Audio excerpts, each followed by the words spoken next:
이제 마지막으로 말씀을 하나 나누어야 되는데 오늘 여러분들과 마지막으로 나눌 말씀은 깨어짐의 축복을 체험하라고 하는 주제로 여러분들과 한 시간 은혜를 나누고자 합니다. 저희 가족은 수도 없이 많은 이사를 했습니다. 목사가 되기 전에도 제가 이제 한 집사로서 10년 정도 시간을 보냈는데 그때 진짜 많은 이사를 했던 기억이 있습니다. 한 20년 전쯤 된 것 같은데 어느 날 저희가 한 25평대 아파트에서 30평대 아파트로 좀 넓은 곳으로 이사를 하게 되었는데 근데 이사한 후에 거의 일주일 동안 제가 집에만 가기만 하면 저녁마다 집이 바뀌는 거예요. 돌아오면 놀라운 일이 벌어져요. 책상, 책꽂이, 소파, 심지어 옷장과 서랍장까지 다 위치 변경이 매일매일 일어나는 거예요. 더 놀라운 것은 제 아내가 체격이 좀 작거든요. 그 자그마한 아내가 그 모든 가구의 위치를 새로운 위치로 낮 동안에 다 옮겨 놓는 거예요. 담요를 밑에 깔고 문지방을 넘겨서 그 큰 옷장을 막 이렇게 저렇게 하면서 끌고 가는 거예요. 왜 그런가 하면 제 아내는 우리가 새로운 집으로 이사 가기로 결정되면 그 집을 먼저 가서 쭉 둘러본 후에 온통 머릿속에 우리 집을 자신의 마음에 드는 최적의 장소로 만들기 위한 계획을 딱 세우고 그 다음 마음에 들 때까지 가구들을 계속해서 반복해서 옮기는 거예요. 제일 편하고 제일 효율적이고 제일 쾌적하고 제일 포근한 장소가 될 때까지 끊임없이 그 집을 이렇게 바꾸는 거예요. 그런데 우리 하나님도 마찬가지라고 성경은 말합니다. 다시 말해서 우리가 영적으로 이사를 결정하고 우리 삶의 영적 주소가 하나님으로 바뀌는 순간, 즉 우리가 하나님의 거하시는 성소가 되는 순간 그분은 우리의 마음과 우리의 인생을 당신께서 거하시는 가장 아름다운 궁전이 될 때까지 끊임없이 우리 삶을 변화시키려고 노력하시는 분이 바로 우리 하나님이라고 성경은 이야기합니다. 그래서 마음의 어두운 부분에는 등을 달고 불안한 마음에는 든든한 기둥을 세우고 분노의 벽체는 허물면서 우리 인생의 리모델링을 시작한다고 하는 것입니다. 이걸 신학적으로 말하면 칭의가 시작되는 순간 동시에 뭐가 일어난다? 거룩한 변화인 성화가 시작되었다고 하는 것입니다. 그리고 그 공사에 아무리 큰 비용이 들어간다 하더라도 하나님은 우리 인생에 하나님의 위대한 걸작품으로 만들어질 때까지, 완성되어질 때까지 그 수고와 비용을 아끼지 않을 것이라고 성경은 이야기하고 있습니다. 그래서 이런 말씀이 있어요. 에베소 2장 10절을 같이 한번 읽어보겠습니다. 네, 시작. 우리는 그가 만드신 바라 그리스도 예수 안에서 선한 일을 위하여 지하심을 받은 자니 이 일은 하나님이 전에 예비하신 그리로 그 가운데로 행하게 하려 하심입니다. 우리는 그가 만드신 바라 그리스도 예수 안에서 선한 일을 위하여 지으심을 받은 자니 이 일은 하나님이 전에 예비하사 우리로 그 가운데서 행하게 하려 하심이라. 여기 본문을 보면 만드신 바라고 하는 단어가 우리 많이 들었을 거예요. 헬라어로 포이에마라고 하는 단어를 사용했는데 이 단어는 작품이라고 하는 의미예요. 그래서 에베소 2장 10절에 이 말씀은 이렇게 번역할 수 있어요. 우리는 하나님의 작품이라고. 근데 어떤 작품인가 하면 본문을 보면 그리스도 예수 안에서 선한 일을 위하여 만들어진 작품이에요. 선한 일을 위하여. 이 그림이 레오나르도 다빈치가 그린 모나리자라고 하는 그림인데 1503년에 만들어진 작품이라고 합니다. 그리고 그 다음 그림을 보면 이 그림은 1889년에 고오라고 하는 사람이 그린 별이 빛나는 밤이라고 하는 작품이고 그 다음 작품은 모네가 그린 수련이라고 하는 작품이에요. 수련. 근데 이 작품들은 인류 역사의 10대 걸작품에 속하는 값으로 매길 수 없을 만큼 어마어마한 가치를 지닌 위대한 명작이라고 합니다. 걸작품들이에요. 특별히 1916년에 모네가 그린 이 수련이라고 하는 작품은 경매를 붙였을 때 값이 얼마 정도인지 아십니까? 이 그림이 얼마 정도의 값으로 낙찰되어졌을 것 같아요? 이 그림 하나에 1,500억이라고 하는 엄청난 값이 매겨진 작품이라고 합니다.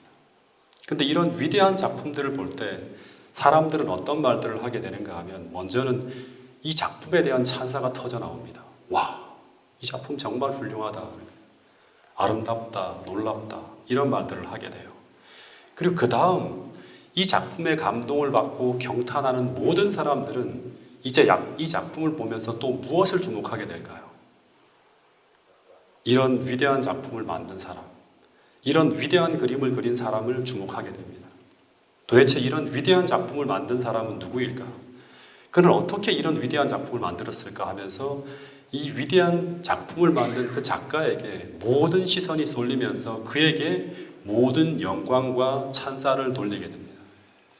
그런데 마태복음 5장 14절부터 16절에 보면 주님은 오늘 우리에게 이런 말씀을 하십니다. 여기 보면 우리는 세상의 무엇이다? 빛이라고 합니다. 어떤 빛인가 하면 하나님을 세상에 전하는 빛이라고 합니다. 그런데 어떻게 우리가 세상에 하나님을 전할 수 있는가? 우리의 빛이 사람 앞에 비치게 될 때, 그때 그 세상 사람들은 너의 착한 행실을 보고, 너의 착한 행실을 보고, 선한 일을 위하여 만들어진 하나님의 작품인 너희의 선한 마음과 선한 행실을 보며, 와, 하늘에 계신 하나님이 얼마나 위대한 분인지를 사람들이 찬양하고 찬송하는, 하늘에 계신 너희 아버지께 영광을 돌리게 하라고 하는 거예요. 마치 위대한 예술 작품을 보면서 저것을 누가 만들었지? 어떻게 저런 위대한 예술 작품을 만들 수 있지? 하고 물어보는 것처럼, 그리고 그 만든 작가에게 모든 찬사를 보내는 것처럼, 마찬가지로 오늘 하나님이 만드신 작품들인 우리를 보면서 세상의 모든 사람들이 그렇게 우리를 재창조하신 하나님께 모든 찬사와 영광을 돌리게 하라고 하시는 것입니다. 여러분, 이 일이 우리 서부 지역 모든 교회에 속한 성도들의 삶 속에 벌어짐으로 말미암아 놀라운 부흥이 일어나는 올 한 해가 될 수 있기를 간절히 바라겠습니다. 오래전에 제가 한 책을 구입했는데 아주 작은 책이에요. 그 책 제목이 이 진 에드워드라고 하는 사람이 쓴 세왕 이야기라고 하는 책이었어요. 아주 얇은 책인데 내용이 너무나 재미가 있고 감동이 있어서 제가 천천히 정독하면서 다 읽었는데, 이 책에서 이야기하는 핵심 주제가 무엇인가 하면 깨어짐의 축복이라고 하는 내용이에요. 깨어짐의 축복.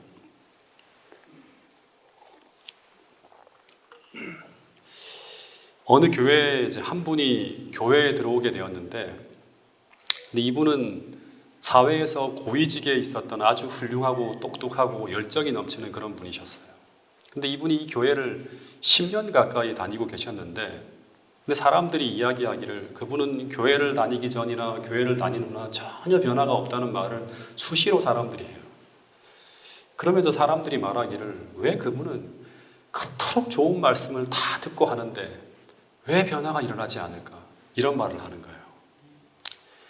여러분, 우리 인생에 변화가 시작되려면 성경에서 계속 일관되게 말하는 게 있어요. 이게 뭔가 하면 제일 먼저 뭐가 시작되어져야 되는가 하면 깨어짐이 시작되어져야 돼요.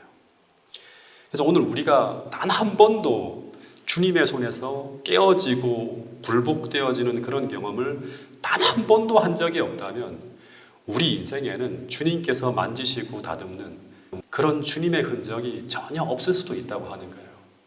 그냥 변화되지 않은 채로 안식일을 지키고 그냥 자신의 성질대로 자신의 기분대로 봉사하고 교제하면서 그렇게 살아가는 인생이 될 수도 있다고 하는 거예요. 즉 10년, 20년, 30년 교회를 다녀도 전혀 거룩한 변화가 일어나지 않는 사람, 그런 사람으로 평생을 살아갈 수도 있다고 하는 거예요. 여러분, 그래서 이런 말씀이 있어요. 누가복음 20장 18절 말씀인데요. 한번 생각하면서 한번 읽어보겠습니다. 시작. 너는 이 돌 위에 떨어지는 자는 깨어지겠고 이 돌이 사람 위에 떨어지면 저를 가루로 만들어 흩으리라 하십니다. 이 돌은 예수님이라고 할 수 있겠죠.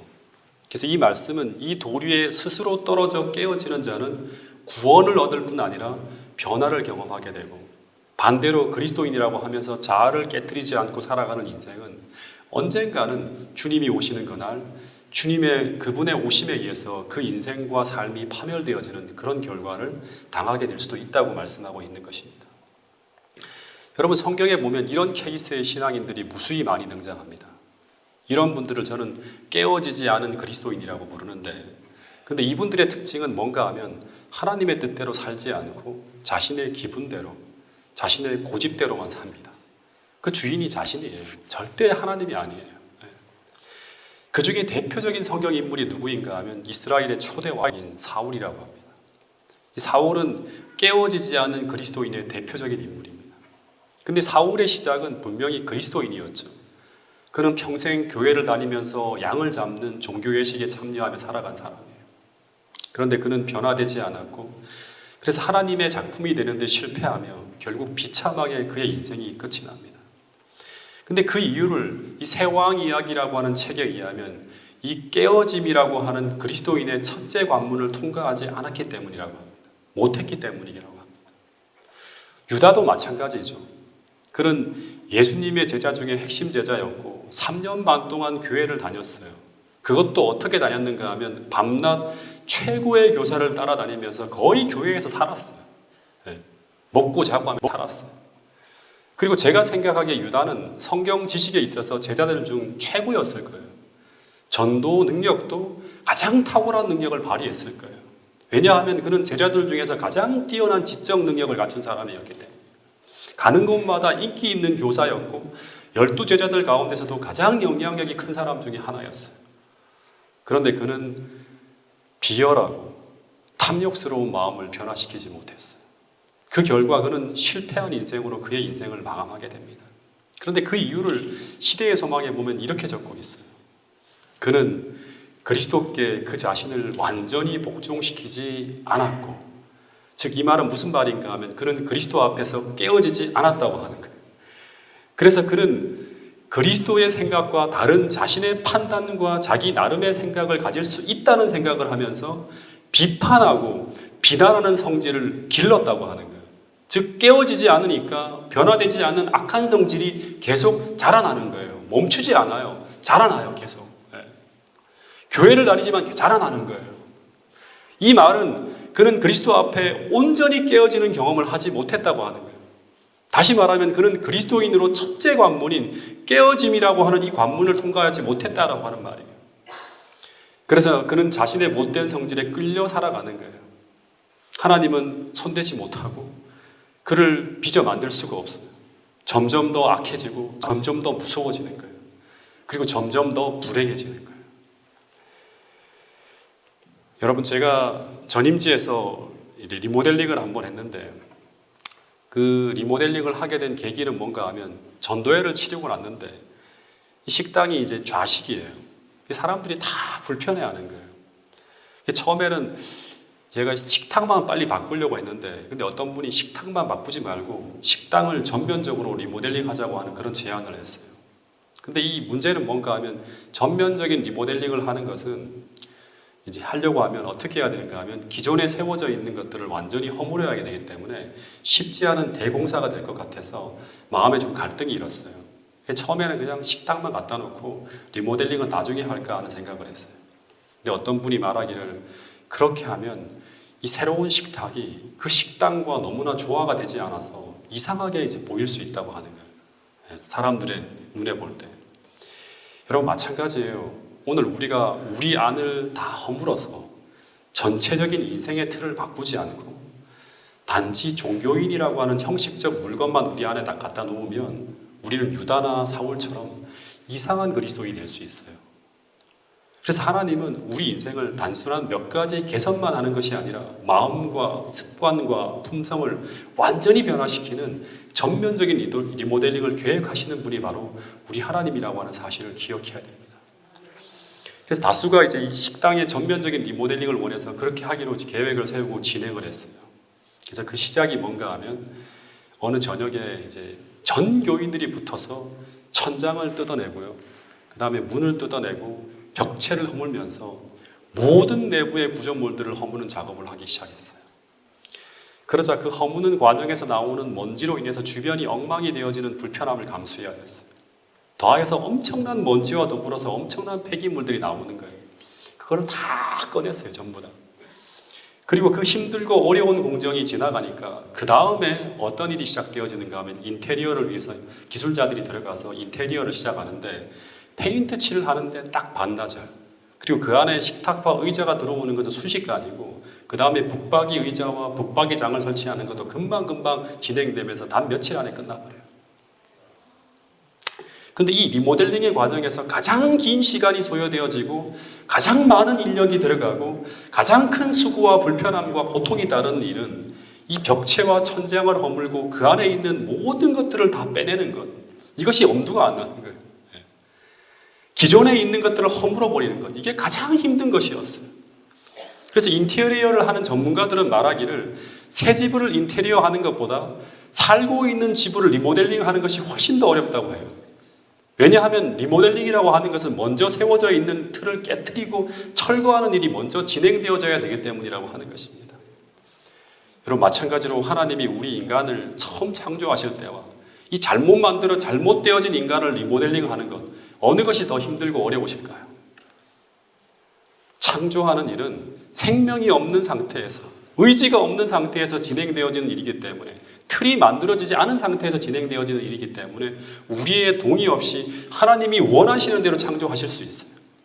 그러나 잘못 만들어지고 망가진 이 인간을 리모델링 할 때는 절대 그냥 할 수가 없다고 하는 것입니다. 하나님의 율법의 원리 속에서 이 살아있는 인격체들의 재공사를 진행할 때는 반드시 그 인격체의 동의를 통해서만이 리모델링 공사를 진행할 수 있다고 하는 것입니다. 근데 그 인격체가 동의한다고 하는 것은 무엇을 동의하는 것인가 하면 믿음을 공부할 때 다 말씀을 드렸어요. 제일 중요한 게 믿음이죠. 네. 오늘 우리가 주님께서 나를 정말 사랑하신다는 것을 온전히 믿고 그 다음 나의 자아를 주님 앞에 온전히 맡기고 굴복하는 거예요. 근데 이것은 무엇을 의미하는 것인가 하면 기존의 내 자아가 오랜 기간 살아가면서 만들어 놓은 이 잘못된 인생의 틀을 전부 무너뜨리는 것을 허락한다고 하는 것을 의미하는 거예요. 근데 이 일이 결코 쉬운 일이 아니라고 하는 거예요.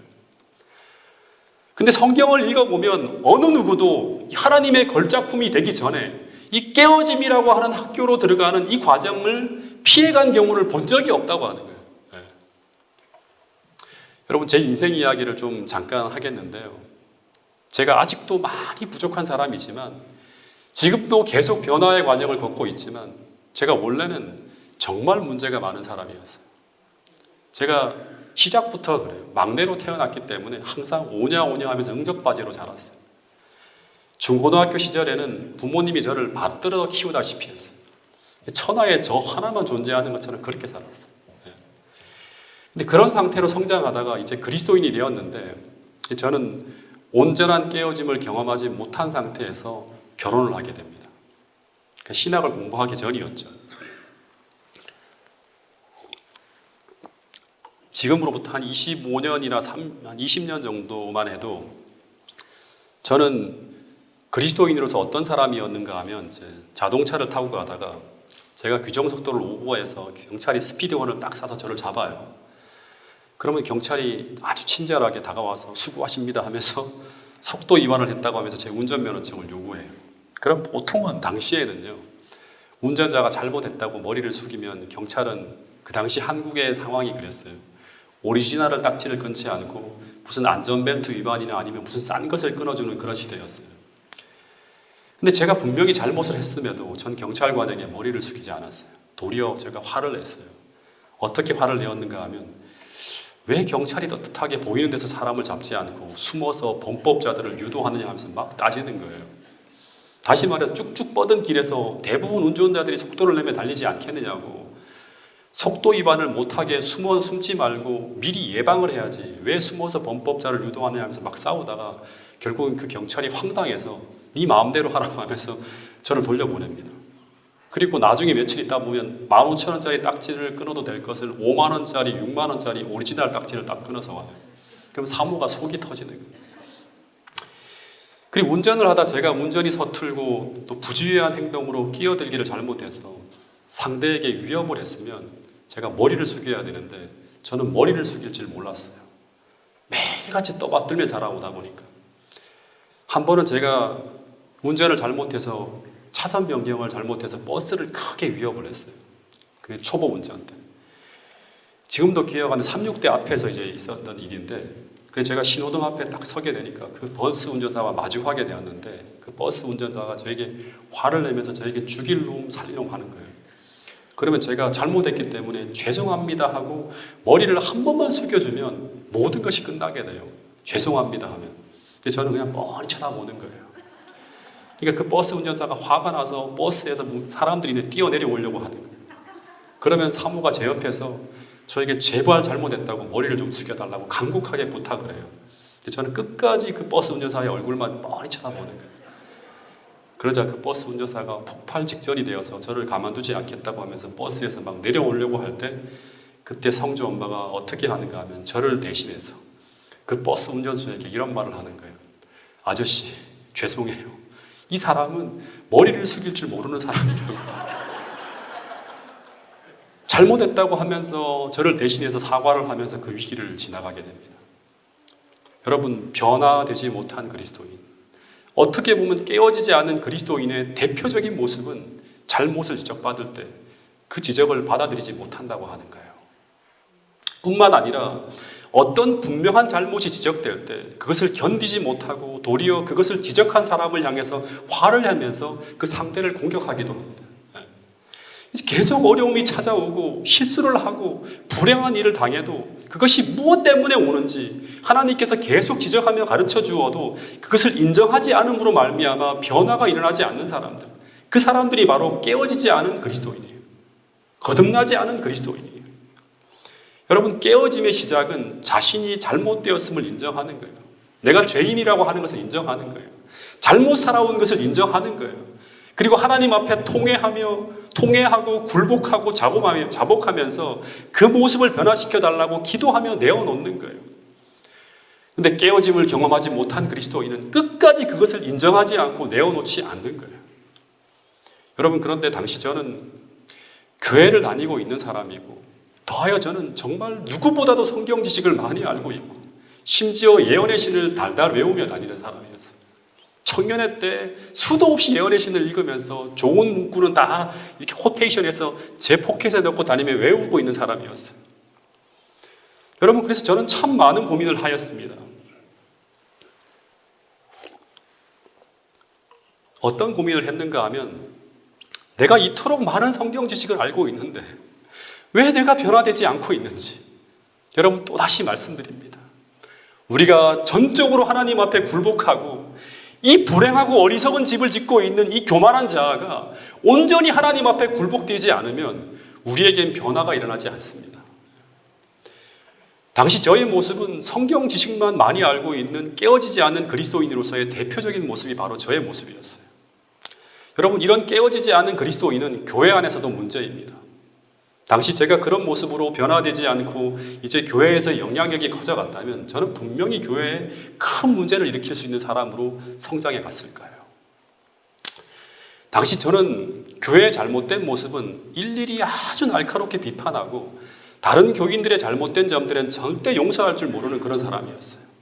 교회에서 돌아오는 차 안에서 저는 시작이 어떻게 되는가 지금도 기억하는데요. 제 아내에게 집에 도착할 때까지 교회의 모든 집사님, 장로님, 심지어 목사님까지 모든 사람들의 잘못된 점을 다 비판합니다.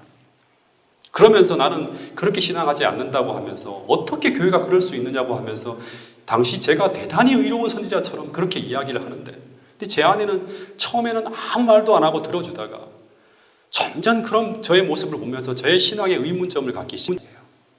그러면서 사모는 저의 모습을 보면서 마음이 병들어가고 있었어요. 그러다가 제가 크게 깨어지는 그런 계기가 있었는데 그 멀쩡하던 사모에게 큰 문제가 생긴 거예요. 1997년 겨울이었습니다. 큰아이가 태어나기 전이었는데 처갓집에 갔다가 돌아오는 길에 갑자기 사모가 온몸이 굳어가는 것처럼 몸에 경련을 일으키면서 숨을 몰아쉬는 응급 상황이 벌어진 거예요. 긴급하게 응급실로 막 데리고 갔는데 병원에서는 진정제를 쓰며 재우는데 이 사람이 무의식 중에 계속 울면서 어떤 이야기를 하는가 하면 제가 불쌍하다고 하는 거예요. 무의식 중에 막 계속 그런 이야기를 하는 거예요. 뭐가 불쌍한지 모르겠지만 제가 불쌍해서 마음이 너무나 아프다고 하면서 막 우는 거예요. 자면서. 근데 그때는 이 사람이 왜 나를 불쌍한 사람이라고 하는지 몰랐어요. 왜냐하면 저는 너무나 잘난 사람이라고 스스로 생각하고 있었기 때문에. 나중에 와서 가만히 생각해 보니까 그때 성주 엄마가 무의식 중에 외친 그 이야기는 하나님의 저를 향한 음성처럼 들렸어요. 교회를 다니면서도 전혀 평화를 경험하지 못하고 있는 그런 사람. 성경은 아는데 자신이 어떻게 변화되어지는지는 배웠는데, 근데 그것을 가르칠 수도 있는데 정작 자신에게는 전혀 변화가 일어나지 않고 있는, 너무나 불행한 삶을 살아가고 있는 그리스도인, 그 사람이 바로 저였다고 하는 것입니다.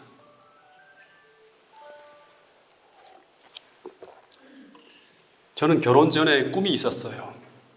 그것은 정말 내가 훌륭한 그리스도인이 되어서 나의 가정을 성경에 나온 대로 가장 아름다운 가정을 이루어서 내가 사랑하는 아내를 가장 행복하게 해주겠다고 하는 결심을 했고 자신이 있다고 생각을 했어요. 왜냐하면 그 방법을 알고 있었기 때문이에요. 근데 당시 제 아내는 다른 어떤 것이 아니라 저 때문에 가장 큰 고통을 당하고 있었고 저 때문에 불행을 느끼고 있는 거예요. 근데 그 모든 이유가 무엇 때문인가 하면 깨어지지 않는 그리스도인으로 살아가고 있었기 때문이라고 하는 것입니다. 근데 병원에서 제가 퇴원을 해서 아내를 퇴원해서 집에 데리고 왔는데 이상이 없다고 하니까 근데 계속 몸이 아픈 거예요. 밥도 못 먹고 모든 의욕을 다 잃어버리고 집에서 한 발자국도 움직이지 않고 꼼짝을 못하고 있는 것입니다. 제가 아내를 이대로 두었다가는 이 사람을 잃어버릴지도 모른다는 생각을 하면서 그동안 하고 있던 모든 일을 다 내려놓고 이 사람을 데리고 무작정 시골로 들어갔어요. 근데 아내가 갑자기 저한테 어떤 얘기를 하는가 하면 여보, 당신 땀 흘려 일하는 모습을 보고 싶다고 하는 거예요. 그래서 제가 삽질도 못하는 제가 경상남도 어디에 요양원을 짓는데 일손이 필요하다고 하는 이야기를 듣고 제가 가도 되겠냐고 얘기를 했더니 오라고 하더라고요. 그래서 이 사람을 데리고 그곳으로 데리고 갔어요. 근데 그 요양원을 짓는 곳에서 제가 벽돌을 짊어지며 막 땀을 흘리며 일하는 모습을 보면서 이상하게 아내가 점차 안정이 되어가고 있는 것을 봤어요. 그러면서 제가 그때 두 가지 사실을 깨닫게 되었는데, 하나는 제가 그동안 얼마나 스스로 허영과 교만에 날뛰며 살았는지를 보게 되었고, 두 번째는 제 인생이 제 스스로도 정말 행복하지 않고, 그리고 내가 사랑하는 사람들에게도 행복하게 해줄 수 없는 정말 이상한 그리스도인이었다고 하는 사실을 아주 깊이 보게 되었어요. 그러면서 그동안 하나님이 아니라 내가 스스로의 욕심과 욕망에 이끌려 살아오면서 만들어진 모든 잘못된 인생의 틀들을 허물어야 된다고 하는 사실을 그때 비로소 깨닫게 되었습니다. 그러면서 그 생각을 하게 되는 순간부터 그 전에는 어떤 경우에도 받아들일 수 없는 것들을 이제는 받아들일 수 있게 되었고, 그리고 점점 잘못된 제 자아가 무너져 내리는 것을 보게 되었습니다. 여러분, 이 자아가 깨어진다고 하는 것은 그것은 하나님 앞에 그리고 사람 앞에 겸손해진다고 하는 것입니다. 그래야지만 하나님은 우리를 만질 수 있고, 그래야지만 우리는 하나님께서 다른 사람들을 통해서 우리를 가르치려고 할 때 우리는 배울 수 있어요. 여러분, 성경에 보면 하나님은 토기장이로 비유되어지고 우리는 그분이 빚어 만드셔야 될 진흙이라고 합니다. 성경 곳곳에 이런 표현들이 있어요. 마치 하나님은 진흙 같은 우리를 빚어서 고려청자나 이조백자 같은 위대한 도기를 만드시는 위대한 장인처럼 비유되어지고 있어요. 근데 하나님의 기술에는, 즉 하나님께서 이 걸작품 도기를 만드는 기술에는 전혀 문제가 없다고 하는 것입니다. 그분은 최고의 장인이라고 해요. 그러면 남은 문제는 뭔가 하면 그분의 손에 놓여진 재료인 이 진흙이 어떤 흙인가 하는가의 문제예요. 다시 말해서 우리가 그분의 손에 놓여질 때 그 재료가 고운 진흙가루인가, 아니면 아직도 거친 조각으로 남아있거나, 아니면 아직도 우리가 우리 자신의 어떤 틀을 가지고 있는 덩어리들인가의 문제라고 하는 것입니다. 만일 우리가 거친 조각으로 이루어진 재료라면, 자아가 굴복되지 않은 거친 재료라고 하면 하나님은 그 거친 재료를 그냥 만들지 않아요. 그냥 거친 재료로 그냥 무엇인가를 대충 만들지 않는다고 하는 것입니다. 하나님은 반드시 그 거친 재료를 가지고 먼저 고운 가루를 만드는 과정을 거치게 돼요. 이게 바로 뭔가 하면 깨어짐의 작업이라고 하는 것입니다. 이 세왕 이야기를 보면 하나님은 이 깨어짐의 학교라고 하는 학교를 세우셨고, 이 깨어짐의 학교 속에서 모든 그리스도인이 들어갔다가 그 다음에 소수의 그리스도인이 만들어져 나온다고 합니다. 근데 하나님이 이 학교를 가지고 계신 이유는 뭔가 하면 스스로 깨어지는 사람이 세상에 거의 없기 때문이라고 하는 것입니다. 그래서 고난이라고 하는 망치와 말씀이라고 하는 망치를 사용해서 우리의 자아를 깨트리고 있다고 하십니다.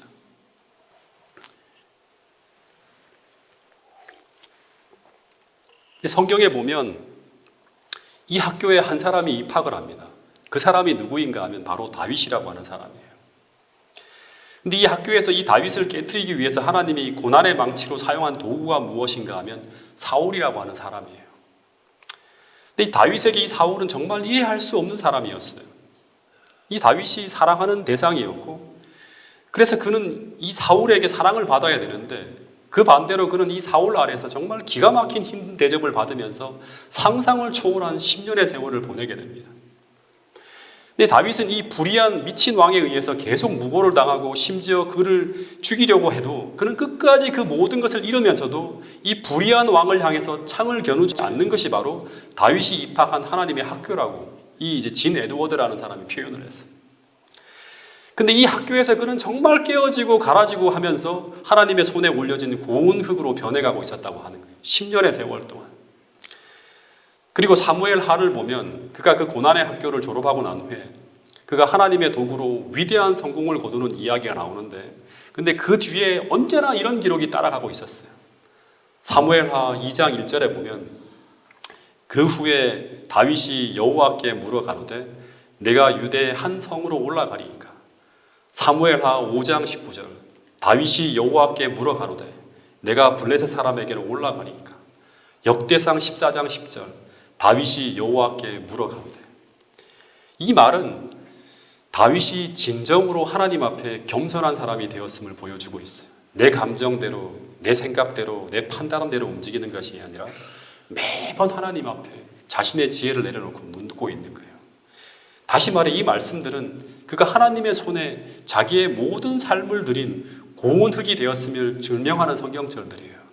근데 하나님은 이런 재료를 가지고, 이 고운 흙이 된 이 재료를 가지고 다윗을 성경 역사상 가장 위대하고 가장 아름다운 작품으로 만들었다고 하는 것입니다. 제가 오래전에 만성 비염으로 중고등학교 시절부터 오랜 기간을 좀 고생을 했어요. 제가 2번의 비염 수술을 받았는데 이 비염 수술을 받고 난 다음에도 계속 재발을 하는 거예요. 근데 그 2번의 수술은 어떻게 받았는가 하면 대충 수술을 했어요. 이 개연 동네 병원에 갔더니 레이저를 가지고 저한테 이 비우성 비염이라고 하면서 부어오른 살만 찢어서 잘라내는 수술을 하면 나을 수 있다고 하는 거예요. 근데 수술을 받았는데도 심통치 않는 거예요. 또 재발하고 또 재발하고. 그 기간도 한 1년 안에 다 재발을 하는 거예요. 제가 고생을 계속 하다가 한 교회에 이제 부임해서 지내는데 한 집사님께서 저한테 목사님 한 병원을 제가 소개시켜 드릴 테니 그분이 이 분야에서 명의라고 하는 거예요. 최고의 권위자라고 하는 거예요. 그래서 그 병원을 찾아갔어요. 관악구에 있는 어떤 한 병원이었는데, 근데 그 의사 선생님이 진찰을 하고 난 다음에 당장 수술을 하자고 하는 거예요. 근데 그분이 말씀하시기를 뭐라고 하는가 하면 당신의 문제는 레이저로 치료해서는 치료가 불가능하고 이 코뼈가 이렇게 휘어 있대요. 이 코뼈를 바르게 세우지 않으면 계속 재발을 하게 된다고 하면서 뭐까지 이제 하자고 하는가 하면 비중격 성형술까지 하자고 하는 거예요. 그래서 근데 만약 이 수술을 안 하면 어떻게 되냐고 물었더니 이 근본 치료를 안 하면 이 비염은 시간이 지날수록 점점 더 진행이 되어져서 두통을 유발하고 더 나아가서는 기관지 천식에 감기에 취약한 몸으로 만들어져서 계속 증상이 점점 더 악화될 거라는 그런 이야기를 하는 거예요. 그리고 이 수술은 조금 힘든 수술이고 수술을 하는 과정에서 큰 고통이, 적지 않은 고통이 따라온다고 하는 거예요. 그 수술을 받고 난 다음에도 한 달 정도는 더 힘든 시간을 보내게 될 것이라고 하는 거예요. 한 달 정도는 설교하기가 굉장히 힘든 그런 시간을 제가 보내야 돼요. 근데 이 이야기를 다 듣고 난 후에 이제 의사는 제게 치료를 받을 것인지 말 것인지를 묻는 거예요. 다시 말하면 의사의 치료의 손길에 내 몸을 맡길 것인지를 묻는 수술 동의서를 딱 제시하면서 사인을 하라고 하는 거예요. 하나님도 비슷하게 우리에게 요구합니다. 이런 과정이 지나갈 것이라고. 근데 제가 그 명의를 믿고 수술을 하기로 결정을 했습니다. 수술실로 들어가는데 그 수술의 과정이 즐겁지 않은 거예요. 수술하기 전에 이제 부분 마취를 하는데도 몸을 꽁꽁 묶고 그 다음에 뭐 맥각으로 이게 천을 덮고 묶는 거예요. 그리고 마취 주사를 맞는데 이 큰 주사 바늘을 가지고 이제 제 코안을 찌르는데 먼저 이제 그 의사가 그러는 거예요. 좀 아플 거예요. 좀 많이 아플 거예요. 하는데 꽉 찌르는데 아 하고 소리를 지르는데 계속 이제 주입해 넣는 거예요. 잠시 후에 그분이 뭐라고 하는 건 100번을 세라고 하는 거예요. 하나, 둘 숫자를 계속 세는데 잠시 후에 칼이 몇 번 스치듯이 감각이 들더니 막 피가 쏟아지는 느낌이 쫙 드는 거예요. 그리고 석션을 가지고 피를 흡입하는 소리가 들리고 잠시 후에 콧뼈를 정으로 대고 망치로 같은 것을 때리는데 땅땅 치는데 그 깨트리는 작업을 할 때는 막 끔찍했어요. 막 내 몸이 다 망가지고 머리가 자체가 깨어지지 않을까 막 두려움이 오는 거예요. 그리고 난 다음에 어떤 기계를 가지고 콧뼈를 막 갈아내는 거예요. 꽤 하는데 온몸에 오르가라드는 막 그런 느낌이 드는 거예요. 근데 저는 손 하나 까딱할 수 없었어요. 저항할 수도 없었고 힘을 쓸 수도 없었어요. 왜냐하면 저는 온전히 그 의사에게 제 몸을 맡기기로 허락했기 때문에 온전히 묶여 있는 거예요. 사로잡혀 있는 거예요. 그리고 잠시 후에 수술하는 과정이 다 끝났어요. 과정이 끝난 후에도 며칠 동안 코로 숨을 다 막아서 코로 숨을 쉴 수가 없는 거예요. 수술하기 전보다 더 호흡하기 힘든 과정이 지나갔어요. 근데 의사가 말한 대로 딱 한 달이 지나갔는데 이 과정이 끝난 후에 저는 그 의사의 말대로 이전과 다른 세상을 경험했어요. 코로 인한 고통이 확실히 사라진 거예요. 근데 이 회복과 변화의 축복을 경험하기 위해 먼저 우리는 그 깨어짐이라고 하는 그 수술을 받는 시간, 우리가 그분의 손길에서 벗어나기 위해 몸부림치는 것이 아니라 우리가 우리 인생을 그분의 손에 맡기는 것이 절대적으로 필요하다고 하는 거예요. 이게 창세기의 모든 인물의 역사, 출애굽기의 광야 교회를 이끌어가는 하나님의 역사, 그 다음에 역대기라든가 이스라엘의 모든 하나님의 나라를 이끌어가는 역사, 각 개인을 이끌어가는 모든 역사 속에 동일한 패턴이 보여지는 걸 볼 수 있습니다. 그래서 그 시간 우리가 그분의 만지심에 우리 자신을 전적으로 맡기기로 허락할 수 있는가 없는가가 관건이에요. 그런데 맡기면 잠시 동안 망치질이 시작되어지고 그리고 그릴로 코뼈를 갈아내는 소리를 들을 때 그때 그 피가 목 뒤로 넘어가고 꺽꺽 그런 막 진짜 힘들고 그런 느낌을 느낄 때 우리가 수술이 잘못되었다고 하는 그런 후회를 하기도 해요. 심지어는. 그러나 그런 모든 깨어짐의 학교를 잘 참고 끝까지 맡기며 지나가면 어느새 우리는 하나님의 손 위에 얹혀진 고운 흙이 되어서 우리는 하나님이 만드시는 부부의 명작으로 계속 아름답게 다듬어져 가고 있는 우리의 모습을 경험할 수 있다고 하는 것입니다. 그분의 능력이 역사하는 그런 경험을 할 수 있다고 성경은 이야기하고 있는 것입니다. 여러분, 우리 모두 에베소서 2장 10절의 말씀처럼 우리는 하나님이 만드신 바이고 그리고 그분의 능력이 얼마나 위대한지를 증언할 수 있는 하나님의 명작이 될 후보들이라는 사실을 꼭 기억하시고 우리 모두 이 깨어짐의 학교를 통해서 하나님의 손에 얹어진 가장 고운 흙이 될 수 있기를 간절히 바라면서 오늘 말씀을 드리도록 하겠습니다. 잠깐 기도하겠습니다. 하늘아버지, 한 주간 새벽 기도회를 통해서 주께서 우리 모두에게 말씀하여 주셔서 진심으로 감사를 드립니다. 주님, 우리 모두에게 주신 이 말씀을 통해서 우리가 다시 한번 하나님을 경험하는 행복한 삶 속으로 들어가는 경험을 하게 하여 주시옵고 더하여 우리 모두가 우리의 신앙적 전진을 맡고 있는 모든 장애들을 극복하며 정말 지경을 넘어서 나아가는 경험을 우리 모두가 꼭 경험할 수 있도록 인도하여 주시옵소서. 그리하여 서부 지역 모든 교회들이 살아 움직이며 부흥하게 하여 주시옵고 올 한 해 주님께서 뜻하신 바를 이루면서 큰 성장을 이루는 모든 교회들이 되게 하여 주시옵소서. 주님, 오늘도 이 안식일 모든 예배와 순서 위에 함께 하여 주시옵고 우리 모두가 하나님의 은혜와 축복을 통해서 감사가 넘치는 안식일 될 수 있도록 인도하여 주시옵소서.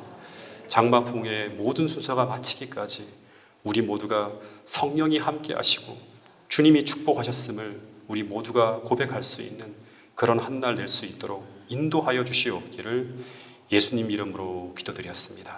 아멘.